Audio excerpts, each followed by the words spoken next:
So I'm very, very glad that I sort of pounced on Mahamati. We were chopping vegetables in a retreat centre in Suffolk, and we were both on chopping vegetable duty, and I went, aha, I'm going to ask you if you can come and do an interview.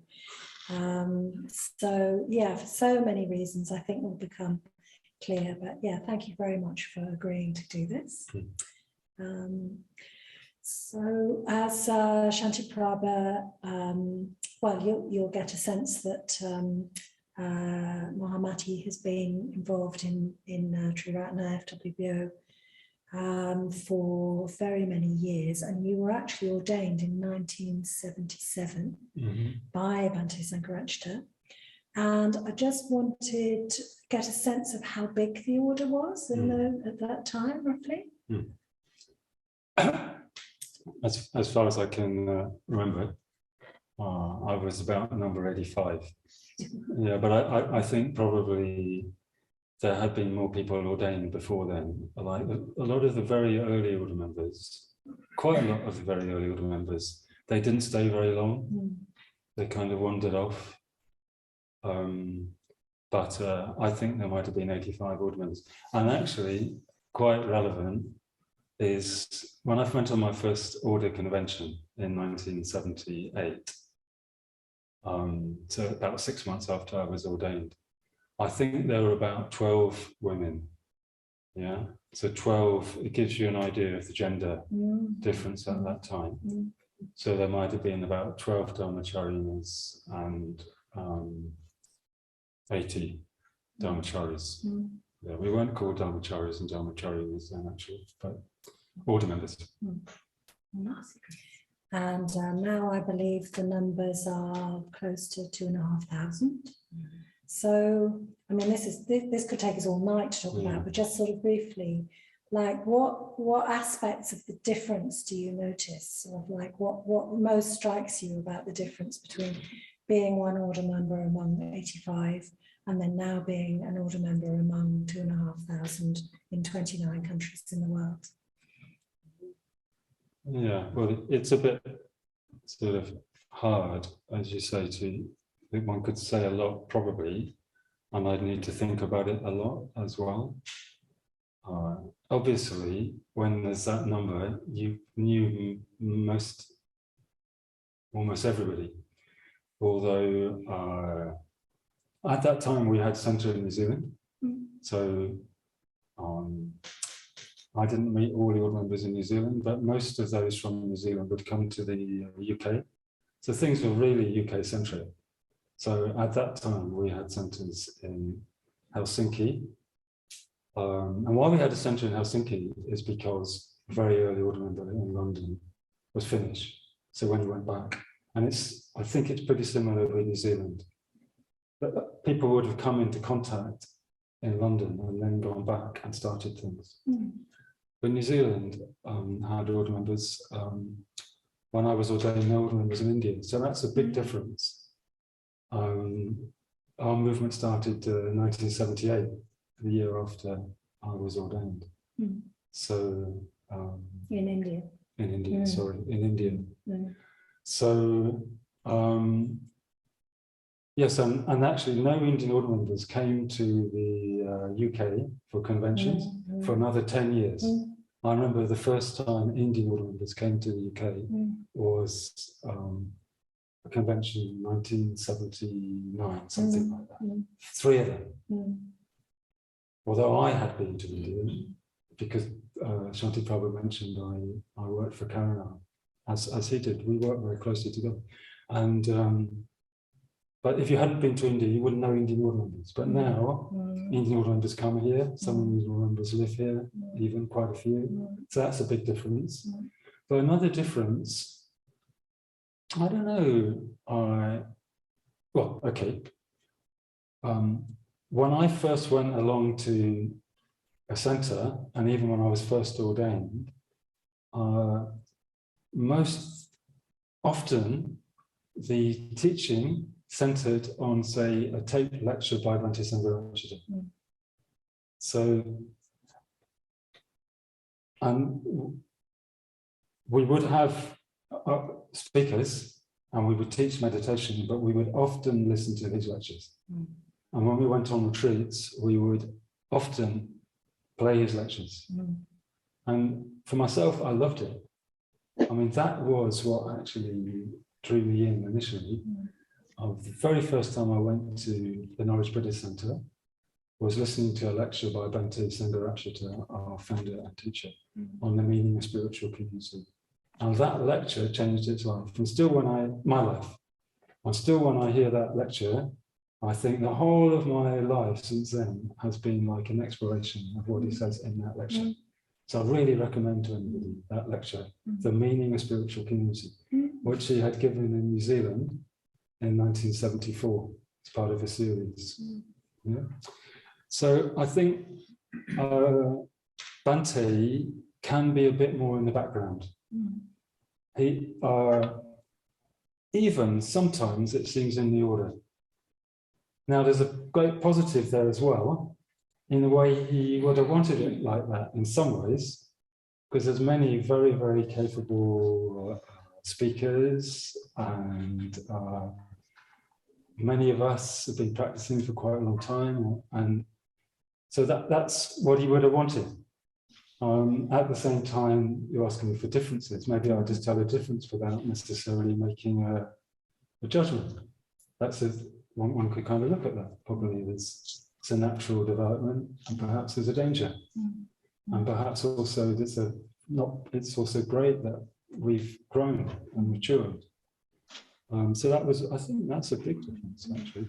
And another thing is that increasingly, when I came along to the movement, and I was ordained rather quickly.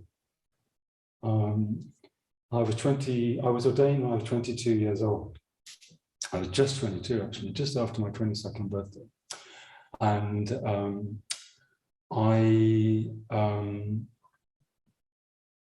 I'd moved into a community within a couple of months of first contact. Actually, the first thing I did, I went on a 3-week retreat after just a couple of months of first contact. So no need to go slowly. Yes, note.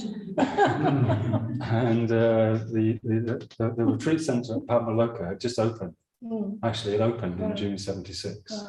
So I was very lucky. That was the first winter retreat. I went for 3 weeks.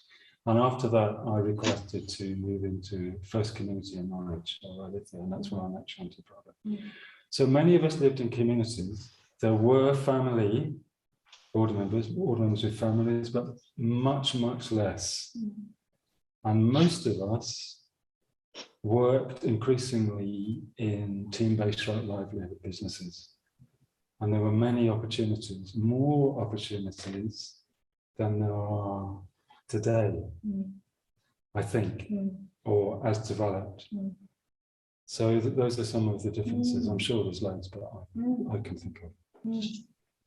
Yeah, and certainly sort of a higher proportion of people in the order were working in those businesses. And even if there are the same number of positions in a way now, it's still a higher proportion because of the numbers. So sort of changed in demographics in a lot of ways. That's right. Yeah, no, I remember I used to come up here for my Mitra study and lived in Oxford, and I would drive up to my Mitra study, and then on the way home on the M40, I would listen to the next tape lecture. That was the next one of the Mitra study, because a lot of them were based on those lectures.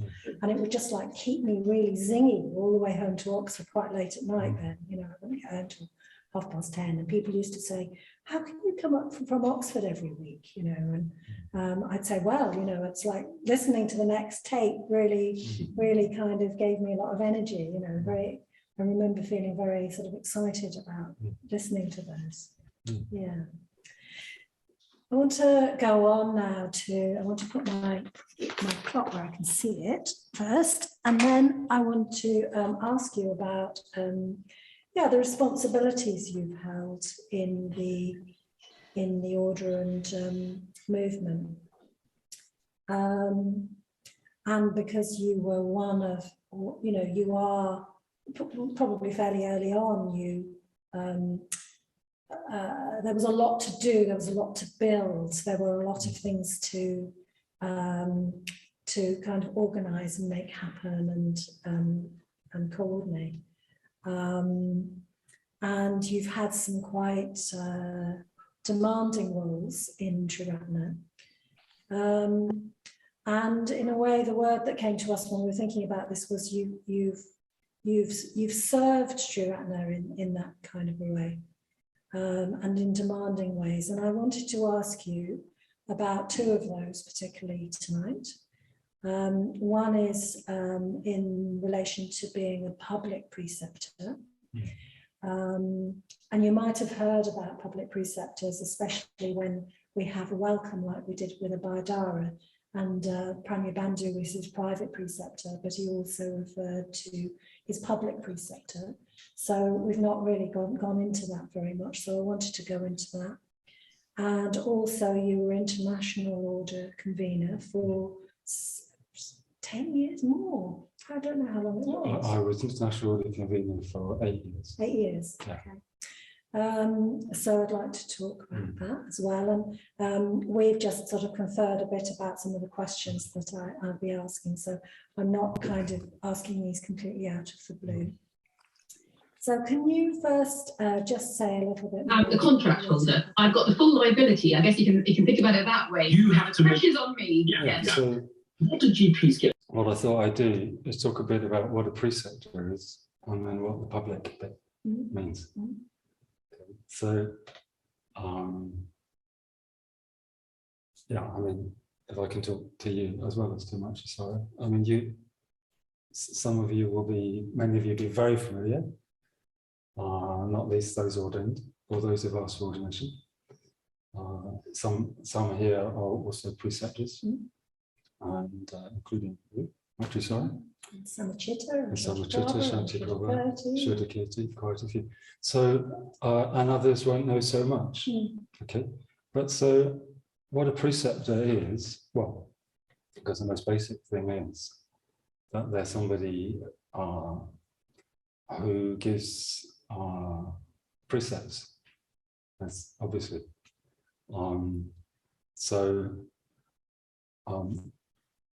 However, in our order context, they are somebody who ordains that person, either privately or publicly or both. So usually we have two people, one to do so-called private, one so-called public. And if you don't know this, it'll probably sound a bit, hopefully it's a bit intriguing and a bit sort of, well, what's all that about? So that term, preceptor, has actually come from a traditional term, actually, which is also the one who ordains, and also they may be have trained that person, which is certainly the case in our case, and also keep contact with them subsequently. You know? And in the context of the order, the preceptor, they are, we use the language of witnessing or confirming, acknowledging in a ceremony that that person, when they have their ordination, are, in the language of Buddhism, going for refuge to the three jewels in the same spirit and understanding as Sangharakshita, actually. So how that works is there is a lineage. It's a lineage. So the preceptors have either been ordained by Sangharakshita or ordained by somebody who was ordained by Sangharakshita, and so on. Sometimes now you get 3 or 4 times removed. Yeah? But there's a lineage. So it's apparent that Sangharakshita plays a key role in the ordination of each and every member of the order. And the preceptors are appointed So not anybody can just say, I will be a preceptor. So there is a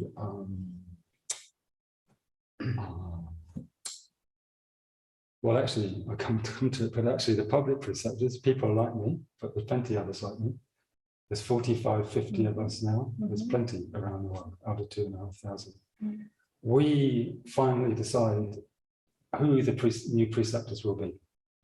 We finally decide that. And we also finally decide who will be ordained. But you don't take 45 or 50 people to make that decision. That would be very cumbersome. 5 of us can decide. But in a way, I've kind of moved ahead to a bit of the kind of the sort of the some of the mechanics of ordination, which is how do you decide who gets ordained and who makes those final decisions? And the final decisions have to be made by somebody, or Bhante Sangharakshita used to make the final decision for a long time. He would decide. But he himself, from the beginning, would consult others. So when I was ordained, and in 1977, I had a letter from Bhante Sangharakshita. Dear Andrew, that's me. I've been waiting for the post every day. I was only 21, but when you're 21, you want things to happen fast. And I hadn't been around very long, but some of my friends had been ordained, and I thought, I want to be ordained. And I had some hints I might get a letter sometime. So a letter came through the post from Bhante. Dear Andrew, and I've still got the letter somewhere. Okay, so it says in the letter something like, I'm pleased to let you know that in the opinion of those who know you, you are considered ready to be ordained into the Western Buddhist order, as we were called then. And I'm writing to let you know that you will be ordained at the first available opportunity. And interestingly, I was not invited on any particular ordination retreat at any particular time. And that used to be normal. Bhante would just say, you're ready to be ordained at the next available opportunity. Okay, and then, and Bhante himself hardly knew me.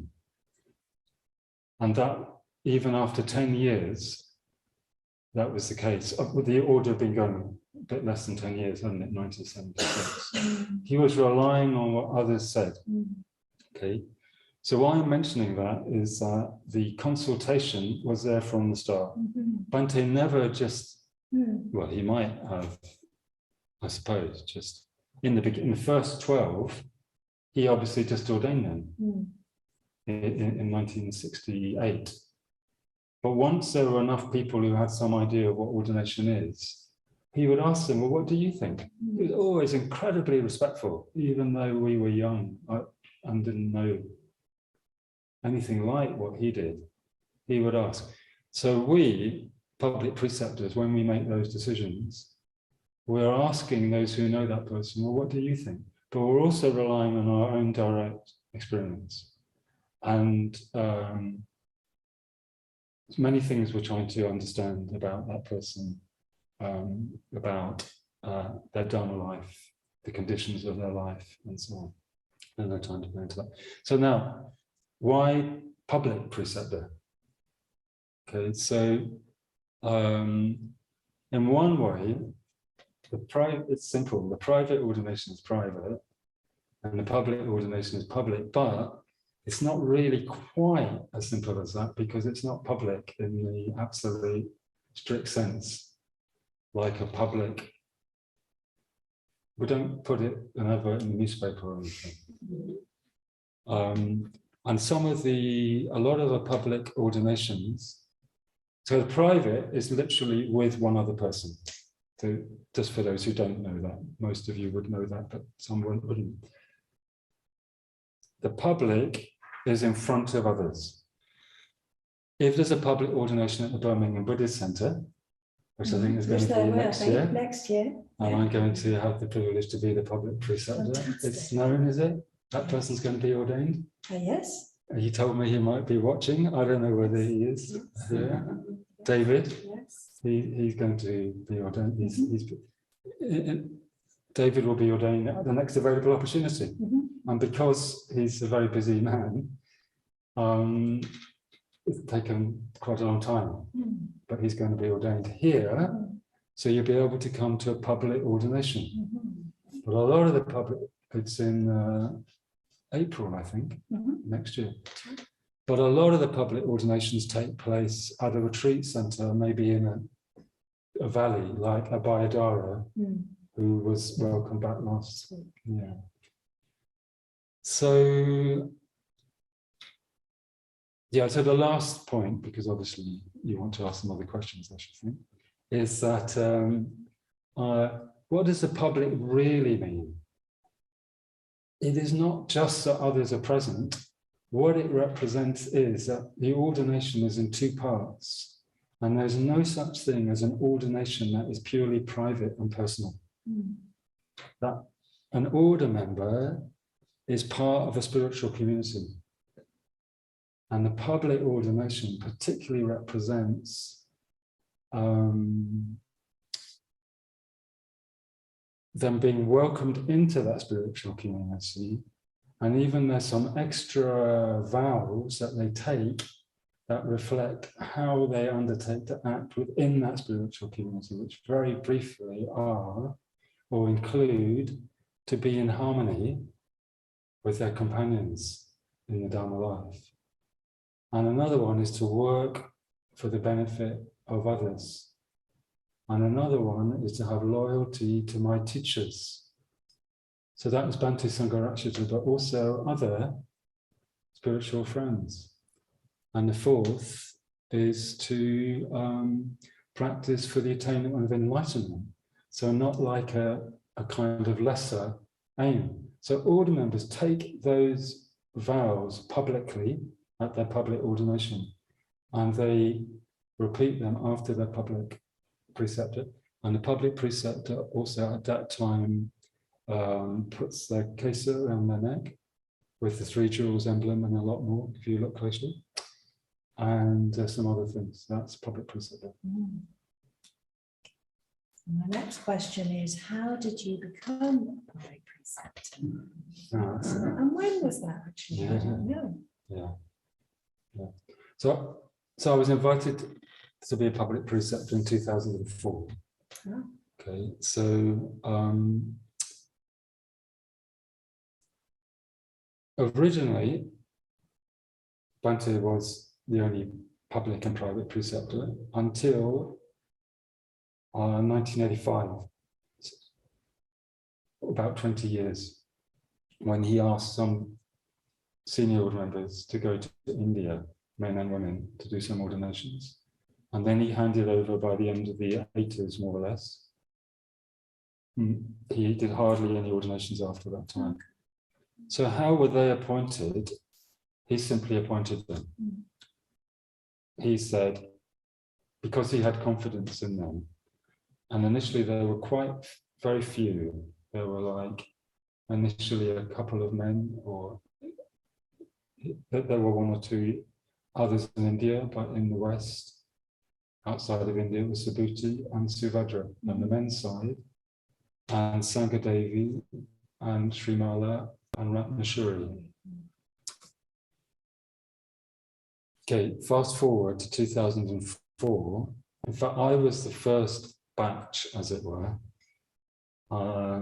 Although I was invited by the existing public preceptors, who by that time numbered 11, including 2 in India. They chose certain people that they thought would be suitable. And why they thought I might be suitable? Well, one reason was I've been living in India and working with the Indian ordination training. And so I had some experience of ordination training, because that's one of the things preceptors do. But anyway, they didn't just appoint me, and they decided they wanted to expand the college a lot. We call it a college, by the way, as you know, the College of Public Preceptors. They wanted to expand the College of Public Preceptors quite dramatically from 11. We doubled in size within 6 months or a year. But for the first time, they didn't just appoint, they consulted. They asked the whole order, we're thinking of putting such and such a person, appointing such and such a person. Let us know if you have any comments. So that's how I was appointed. And you've talked about it involving making decisions about people to be ordained. Yeah. What else does it involve? What else do you get involved in? Thank you. Well, public preceptors are also ultimately responsible for ordination training. So either they are doing it themselves, or they are keeping an oversight and supporting those who are doing the training, like ordination teams in different parts of the world. And they also want to ensure that all the ordination training and all the ordinations are the same understanding and the same standard in all the countries throughout the world. We also have an indirect but important concern for what happens at our public centres. Because what happens at our public centres very much relates to the kind of teaching that people have, which will then affect their ordination training. So, although we're not directly responsible, of course, all centres are autonomous, but we have an interest, and that's generally, well, that's welcomed. We have an interest to kind of be in support of centres. Well, we have an interest in everything in the order as well, but our basic responsibility is for ordinations and ordination training, and also in very rare cases, unfortunately, for suspensions and expulsions. Very rare and very difficult. But because we are the ones that have ordained people publicly, there are many more private preceptors than public preceptors. I don't know how many private preceptors there are in the world, but my guess is 250, 300, and maybe more, maybe more, and maybe 45, 50 public preceptors who also do private ordinations. But again, in the very, very rare case that an order member acts in a way that seems to be contrary to their precepts in a really serious way, public preceptors have to make final decisions if necessary. And also, occasionally an order member wants to resign, sometimes very positively, they for whatever reason, and sometimes quite unhappily, they may inform their public preceptor as well as private preceptor, and we will dialogue with them. Are you sure you want to resign? You think it'll be sorted out? Sometimes they change their mind. Otherwise, one will be involved in those conversations. There may be other things, but that perhaps generally covers quite a lot. Yeah. Yes, and there's the leading of the retreats as well, the 3-month retreats and the 1-month retreats. That's true. And, you know, amazingly kind of keeping all of that going during the pandemic as well, organising retreats in all sorts of places under really difficult circumstances, some of them, you know, with full social distancing. So the way the public preceptors kind of kept that alive during the pandemic, I think was, yes, pretty extraordinary. You must all be a bit exhausted, really. So what have you found rewarding about being a public preceptor?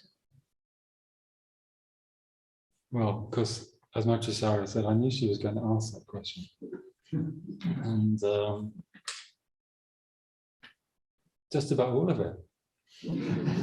Because I know the next question. Can I say the next question? You can say that. Maybe I could take the two together. What have I found difficult? Is that right?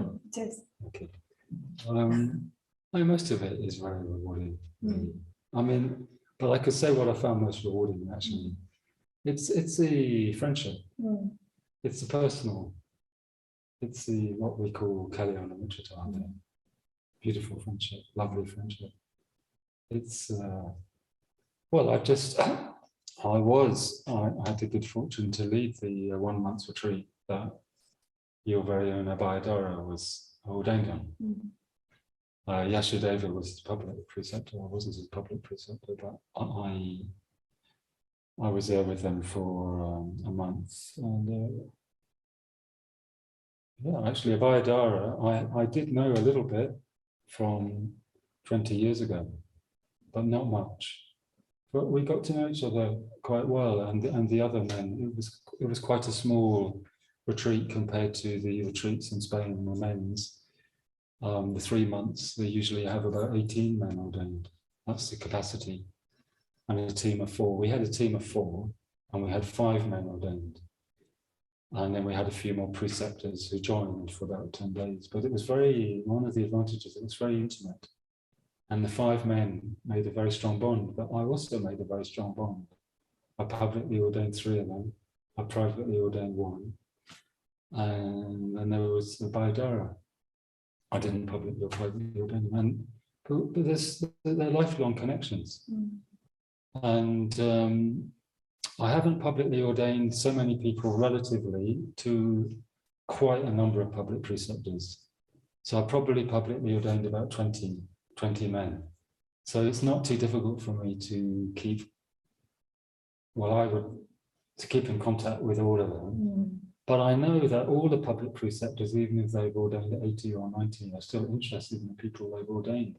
And I know that Bhante, if you look at his, it's in the complete works of Sangharakshita, he gave a talk called My Relation to the Order. And here, this was when he just started handing over. But he was talking about how each and every order member was important to him. And he liked to hear from them. Well, I mean, and then there were about 300, 400 order members. And he really meant it. So the personal connection is in my own much smaller field, much smaller field, is what I find so satisfying. In a way, that's what it's all about. It's about people, and people for whom the Dharma means everything, and the Sangha and Buddha. Just like to rejoice in you, Mahamati, actually, because I just think that sort of personal and particular care that you have for people is quite extraordinary. There was a time when you had a vast kind of remit with your work as International Order Convenor, and you must have known, been in contact with hundreds and hundreds and hundreds of people. And I remember that something was going on. The Shantiprabhu wasn't very well, and you phoned because you'd heard he wasn't very well, and you were just asking after him and wanting to make sure he was okay. And I just thought, there's like your remit at that time spanned the world, and you'd made the time to pick up the phone to an old friend and to check. Can't even really remember what it was at the time myself, but it's just like, I just thought there's something very personal and sort of there's a lot of fidelity, in the way that you kind of your order life happens. And I really learned from that, actually, that not to forget that it's about the individual relationships. I think you've emphasized that many times. So my question still is, what did you find difficult? What do you find difficult about it? I couldn't escape that. Yeah, well, it must be when there are disharmonies. Because because, or in a way that's probably also jumping onto the other responsibility that you're going to ask me about as an order convener. But in a way, the two kind of, they're both so much, well, in a way, it's the same thing. Yeah, it's just not what one wants, and it just wreaks havoc on situations. It takes so much energy, and I wasn't personally much affected on the whole. That there were one or two difficulties that even I myself, that in a way that was perhaps one of the most difficult situations when I was myself part of that. And maybe I'm sure there was something I didn't do or did do or I could have done better. It was very difficult. Yeah, so that's it really. I can't think, yeah, well, I suppose the other thing is sometimes, probably with most responsibilities, there's what I've just talked about, but there's all kinds of meetings and admin and issues around it that you have to be involved in. And I think you probably find that you probably wouldn't find any public preceptor who wouldn't say that at times that's hard. It's not really what you wanted to be doing, but you have to. And that's the case, I think, with probably just about everything. So yeah, sure, there were, if I think about it, and even now, because, well, we have a public preceptors 10-day meeting coming up in 12 days' time. So we have international meetings once a year. It's the first international meeting since COVID, since November 2019. I think there'll be 7 or 8 or 9 public preceptors from India. Many of whom, some of them, were very good friends of mine. Well, I lived in India for a while, and from Spain and from Mexico and Australia, New Zealand, Germany, UK. So we'll be meeting, and some of it will involve meetings that I probably rather would be happy to miss. So yeah, maybe that would fulfill the what's not so easy. And sometimes the discussions are a bit difficult, and sometimes you can't, some order members are not so happy with what the college decides, which is understandable. But I think that's just normal. Thank you. And what, yeah, just wondering what it's meant for your practice as a public preceptor, and also like holding those sort of, you know, those disharmonies and those tensions as well, like how you've used your practice in relation to that, and how it's affected or benefited your practice. Well, as you know, if you're a preceptor, whether private or public in our language, you kind of stand surety. You're kind of surety, if that's the right word. You are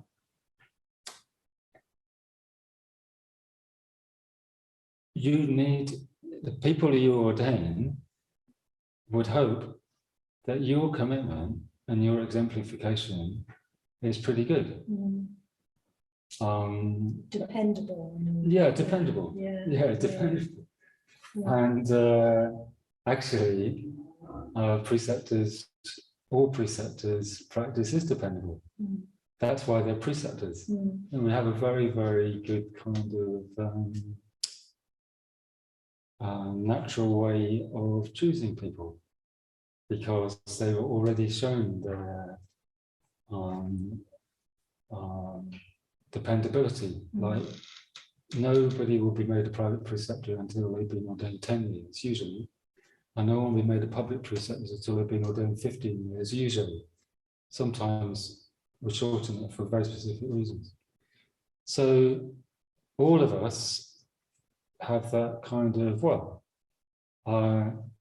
benefit. It's a benefit, actually, because you've got a kind of reminder of what you've committed to, even in addition to what is the most important one, you are ordained and you have a CASA. It's not really different to that, actually. It's just like, it's even more so. It's even more so. Because when you are ordained, it's not unusual for people to have a little bit of a wobble. Particularly, maybe, let's just say, it's not unusual to have a bit of a wobble because after your ordination, it's like you've got to absorb it. So in a way, that should be written into the script. You've got the space to have that. It's just fine, in a way. Maybe there was a part of you didn't realize.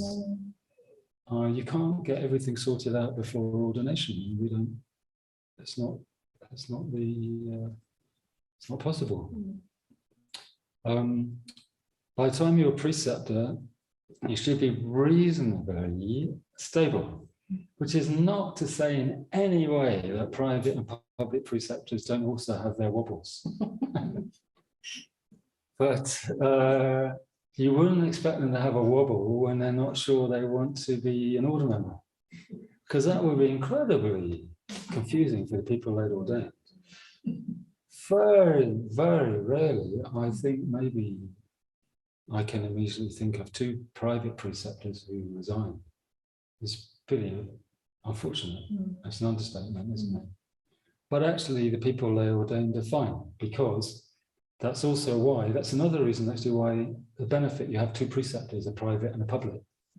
So even if one becomes ill, I don't want to overdo the wobbles, because I think most preceptors are pretty stable, but they're honest. We're not trying to pretend that you don't like have all kinds of things going on, but underneath where your direction is. That's the thing. So it's a great benefit. It's a great benefit to be a preceptor, whether private or public. I suppose the other thing to mention is that I've really enjoyed the friendship with other public preceptors, as well as other private preceptors, and that's because we are the one body in the entire Triratna, which is the most stable body, where the same people meet year after year, sometimes for decades. So we know that. The other body that is fairly stable is presidents of centres, like Paramartha is president of Birmingham Buddhist Centre. But that body changes, when I say body, the people in it change more often. But the preceptors don't change, the public preceptors, until they retire. And even when they've retired, they maintain a connection with the college. Like next month, November, when we have the meeting, retired public preceptors will be welcome to come to Adhisthana and to be around. And I think some of them are going to get together. So, and once you're a preceptor, public or private, you always are, because those of you ordained, you will always be their public preceptor or their private preceptor. So I've had the good fortune to be part of that. So you're asking what I benefited from. That's definitely yeah, it's a good fortune.